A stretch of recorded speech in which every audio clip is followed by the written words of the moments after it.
नमस्कार। ये महाभारत कथा पूरी तरह से वेद व्यास महाभारत के ऊपर आधारित है। यदि आप इसका निरंतर श्रवण करते रहना चाहते हैं तो इस चैनल को सब्सक्राइब जरूर कर लें और आगे आने वाले सभी पॉडकास्ट के नोटिफिकेशन के लिए बेल आइकन को भी ज़रूर से प्रेस कर दें। अब हम सुनेंगे पापी, धर्मात्मा, विरक्त और मुक्त होने के कारण तथा मोक्ष के साधनों का वर्णन। राजा युधिष्ठिर ने पूछा, पितामह, मनुष्य पापी किस प्रकार हो जाता है, धर्म में किस प्रकार प्रवृत्त होता है और उसे वैराग्य कैसे होता है और वो मोक्ष किस उपाय से प्राप्त करता है। भीष्म जी बोले, राजन, तुम्हें सब धर्मों का पता है तो भी धर्म मर्यादा की स्थिति के लिए मुझसे प्रश्न कर रहे हो।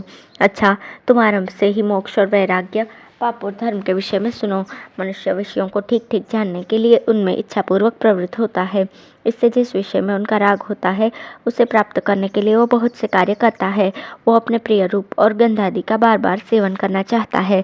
इससे उसका उनमें राग हो जाता है और फिर उस पर क्रमशः द्वेष, लोभ और मोह का भी अधिकार हो जाता है। इस प्रकार लोभ, मोह एवं राग द्वेष से ग्रस्त होकर उसकी बुद्धि धर्म में प्रवृत्त नहीं होती।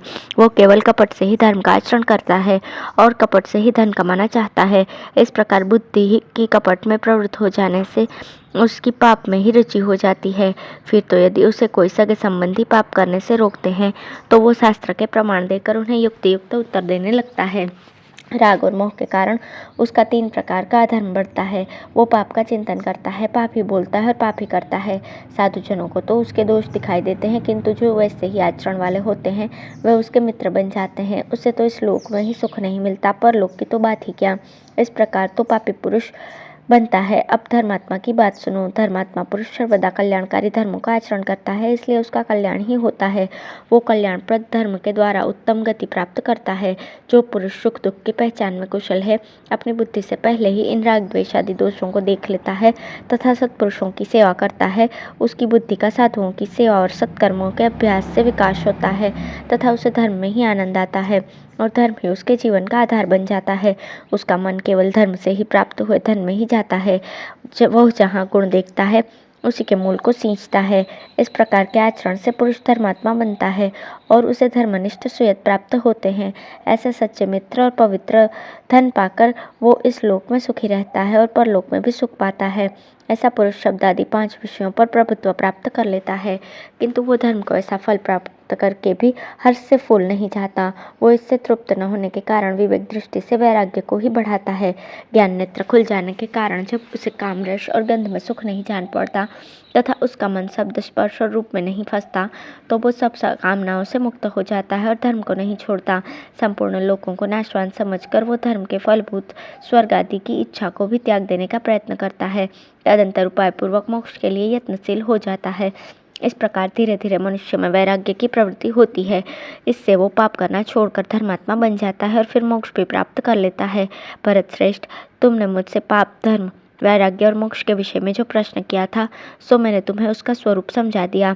अतः तुम सब प्रकार की परिस्थितियों में धर्म का ही आचरण करना, क्योंकि जो लोग धर्म में डटे रहते हैं उन्हें सदा रहने वाली परम सिद्धि प्राप्त होती है। राजा युधिष्ठिर ने पूछा, पितामह, आपने उपाय से मोक्ष की प्राप्ति बताई, बिना उपाय के नहीं, सो अब मैं आपसे विधिवत उसका उपाय ही सुनना चाहता हूँ। भीष्म जी बोले, महाप्राज्ञ, तुम तरह तरह के उपायों से सर्वदा सब प्रकार के हितकर साधनों की खोज किया करते हो, इसलिए तुम में ये सूक्ष्म वस्तुओं की परीक्षा करने का गुण होना उचित ही है। देखो, जो मार्ग पूर्व समुद्र की ओर जाता है वो पश्चिम की ओर नहीं जा सकता। इसी प्रकार मोक्ष का भी एक ही मार्ग है, सुनो, मैं उसका विस्तार से वर्णन करता हूँ।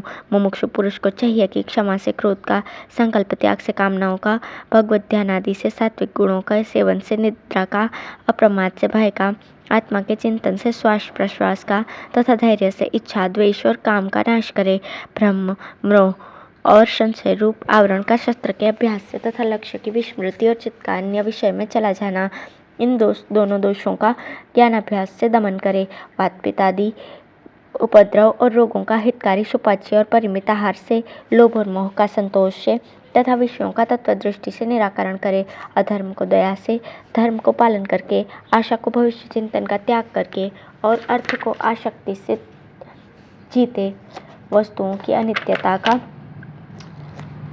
चिंतन करके, स्नेह का, योग अभ्यास के द्वारा क्षुधा का, करुणा के द्वारा अभिमान का और संतोष से तृष्णा का त्याग करे, तंद्रा को खड़ा होकर तर्क वितर्क को निश्चय द्वारा तथा बहुभाषण को मौन द्वारा और भय को शूरवीरता के द्वारा काबू में करे, वाणी आदि बाह्य इंद्रियों को मन में, मन का बुद्धि में, बुद्धि का आत्मा में, उसका शुद्ध चेतन परमात्मा में निरोध करे। इस प्रकार मनुष्य को शांत और पवित्र कर्मा होकर इस परमात्मा पद का ज्ञान प्राप्त करना चाहिए। इसके लिए वो काम, क्रोध, लोभ, भय, निद्रा इन 5 दोषों को छोड़कर वाणी का संयम रखते हुए योगाभ्यास करे। ध्यान, अध्ययन, दान, सत्य, लज्जा, नम्रता, क्षमा, शौच, आहार शुद्धि और इंद्रिय संयम इन सब के द्वारा मनुष्य का तेज बढ़ता है और उसका पाप नष्ट हो जाता है। उसके संकल्प सिद्ध होने लगते हैं और हृदय में विज्ञान का आविर्भाव हो जाता है। इस प्रकार जब वो निष्पाप और तेजस्वी हो जाए तो मिताहार करते हुए इंद्रियों को जीत कर तथा काम क्रोध को काबू में रखकर अपने शुद्ध स्वरूप को पर ब्रह्म पद में स्थित करने का संकल्प करे। अमूर्तता, अनासक्ति, काम क्रोध को त्यागना, दीनता, गर्व और उद्वेग से दूर रहना तथा निष्काम भाव से मन, वाणी तथा शरीर का संयम करना, यही मोक्ष का शुद्ध और निर्मल मार्ग है। अब है भूत और इंद्रियादि विषय में नारद और देवल मुनि का तृष्णाक्षय के विषय में मांडव्य और जनक का संवाद। भीष्म जी ने कहा, राजन, इस विषय में देवर्षि नारद और देवल का संवाद रूप ये प्राचीन इतिहास प्रसिद्ध है। एक दिन बुद्धिमानों में श्रेष्ठ वयोवृद्ध देवल ऋषि को बैठे देखकर नारद जी ने उनसे प्राणियों की उत्पत्ति और प्रलय के विषय में प्रश्न किया। उन्होंने पूछा, ब्राह्मण, ये स्थावर जंगम जगत कहाँ से उत्पन्न हुआ है और प्रलय काल में यह किसमें लीन होता है? देवल ने कहा, देवर्षि, सृष्टि के समय परमात्मा जिनसे समस्त प्राणियों की रचना करते हैं उन्हें भौतिक विज्ञानवादी विद्वान पंचभूत कहते हैं। परमात्मा की प्रेरणा से काल इन्हीं के द्वारा प्राणियों को रचता है। जो इनसे भिन्न किसी और तत्व को भूतों का उपादान का कारण बताया जाता है वो निस्संदेह झूठी बात कहता है। नारद, ये 5 भूत और छठा काल नित्य अविचल है और अविनाशी है और तेजोमय महातत्व की स्वाभाविक कलाएं हैं। किसी भी युक्ति या प्रमाण से इन 6 के अतिरिक्त कोई और तत्व नहीं बताया जा सकता। इसलिए जो कोई दूसरी बात कहता है उसका कथन अवश्य निर्मूल है। तुम यही निश्चय करो कि ये 6 ही जगत रूप में स्थित है। 5 महाभूत, काल तथा भाव और अभाव अर्थात पूर्व जन्म के संस्कार और अज्ञान, ये 8 तत्व नित्य है तथा यही सब प्राणियों की उत्पत्ति और लय के कारण है। प्राणियों का शरीर पृथ्वी का विकार है। श्रोत्रेंद्रिय आकाश से उत्पन्न हुई है तथा नेत्रेंद्रिय सूर्य से, प्राणवायु से और रक्त जल से उत्पन्न हुए हैं। विद्वानों का मत है कि नेत्र, नासिका, कर्ण, त्वचा और जिह्वा, ये 5 इंद्रियां ही विषयों को ग्रहण करने वाली है। इन 5 को देखना, सूंघना, सुनना, स्पर्श करना और रस ग्रहण करना, ये 5 गुण हैं तथा रूप, गंध, शब्द, स्पर्श और रस, ये 5 विषय हैं। किंतु इन 5 विषयों का ज्ञान इंद्रियों को नहीं होता। इन्हें जानता तो क्षेत्रज्ञ ही है। शरीर और इंद्रियों की अपेक्षा चित्त श्रेष्ठ है, चित्त से मन श्रेष्ठ है, मन की अपेक्षा बुद्धि श्रेष्ठ है और बुद्धि से भी क्षेत्रज्ञ श्रेष्ठ है। जीव पहले तो अपने इंद्रियों के द्वारा उनके अलग अलग विषयों को प्रकाशित करता है, फिर मन से विचार करके बुद्धि द्वारा उनका निश्चय करता है। अध्यात्म चिंतन करने वाले पुरुष 5 इंद्रिय तथा चित्त, मन और बुद्धि, इन 8 को ज्ञानेंद्रिय कहते हैं। हस्त, पाद, पायु, उपस्थ और मुख, ये 5 कर्मेंद्रियां हैं। इनका भी विवरण सुनो। मुख इंद्रिय का उपयोग बोलने और भोजन करने में है। पाद चलने की और हस्त काम करने की इंद्रियां हैं तथा पायु और उपस्थ त्याग करने वाली इंद्रियां हैं। इनमें पायु इंद्रिय मल त्याग करती है और उपस्थ मैथुन के समय वीर्य त्यागता है। इनके सिवा छठी इंद्रिय बल अर्थात प्राण है। इस प्रकार मैंने अपनी वाणी से तुम्हें समस्त इंद्रियां और उनके ज्ञान, कर्म एवं गुण सुना दिए। जब अपने अपने काम से थक कर इंद्रियां शांत हो जाती है तब मनुष्य सो जाता है। इंद्रियों के निवृत्त हो जाने पर भी यदि मन निवृत्त न होकर विषयों का ही सेवन करता रहे तो उसे स्वप्नावस्था समझना चाहिए। जागृत अवस्था में जो सात्विक, राजस और तामस भाव प्रसिद्ध है उन्हीं का भोगप्रद कर्म की सहायता से स्वप्न में अनुभव होता है। 5 कर्मेंद्रियां, 5 ज्ञानेंद्रियां, प्राण, मन, चित्त और बुद्धि, ये 14 इंद्रियां और सत्वादि 3 गुण, ये 17 तत्व माने गए हैं। इनसे पृथक 18वां जीव है जो शरीर में रहता है और नित्य है। जब जीव का वियोग हो जाता है तो शरीर और उसमें रहने वाले ये तत्व भी नहीं रहते। जिस प्रकार घर में रहने वाला पुरुष एक घर के गिरने पर दूसरे में और दूसरे के गिरने पर तीसरे में चला जाता है, उसी प्रकार ये जीव काल की प्रेरणा से अविद्या, काम और कर्म के द्वारा एक देह से दूसरे देह में जाता रहता है। अज्ञानी जन देह से अपना संबंध मानते हैं, इसलिए देह का वियोग होने पर उन्हीं को दुख होता है, किंतु बंधुओं का निश्चय आत्मा की असंगता के विषय में निश्चल होता है, इसलिए उन्हें इससे कुछ भी खेद नहीं होता। ये जीव वास्तव में किसी का भी कुछ नहीं है, यह तो नित्य और अकेला ही है। सुख दुख का कारण तो देह ही है। जीव न कभी उत्पन्न होता है और न मरता है। जब कभी इसे तत्वज्ञान होता है तो ये शरीर के संबंध से छूटकर परम गति प्राप्त कर लेता है। देह पुण्य पापमय है, कर्मों के क्षय के साथ इसका भी क्षय होता रहता है। इस प्रकार शरीर का क्षय हो जाने पर यह जीव ब्रह्म तत्व को प्राप्त हो जाता है। पुण्य पाप के क्षय के लिए आत्मज्ञान ही साधन है। उनका क्षय होकर जब जीव को ब्रह्म भाव की प्राप्ति हो जाती है तभी विद्वान लोग उसकी परम गति मानते हैं। राजा युधिष्ठिर ने कहा, पितामह, हम बड़े ही क्रूर और पापी हैं। हमने केवल अर्थ के लिए ही अपने भाई, पिता, पौत्र, सजातीय, सुहृद और पुत्रों का संहार कर दिया। हमारी यह अर्थ तृष्णा किस प्रकार दूर होगी? भीष्म जी बोले, राजन, एक बार मांडव्य जी ने राजा जनक से ऐसा ही प्रश्न किया था। उस समय विदेहराज ने जो बात कही थी वो पुरातन इतिहास में तुम्हें सुनाता हूँ। राजा जनक ने कहा था, मेरी कोई भी वस्तु नहीं है, इसलिए मैं मौज से जीवन व्यतीत करता हूँ। यदि मिथिलापुरी में आग लगी हुई है तो भी मेरा कुछ नहीं चलता। जो बुद्धिमान होते हैं उन्हें बड़े समृद्धि संपन्न विषय भी दुख रूप ही जान पड़ते हैं, किंतु अज्ञानियों को तो तुच्छ विषय भी मोह में डाल देते हैं। लोक में जो कामजनित सुख है और परलोक का जो दिव्य सुख है, वे दोनों तृष्णाक्षय से ही होने वाले सुख के 16वें अंश के समान भी नहीं है।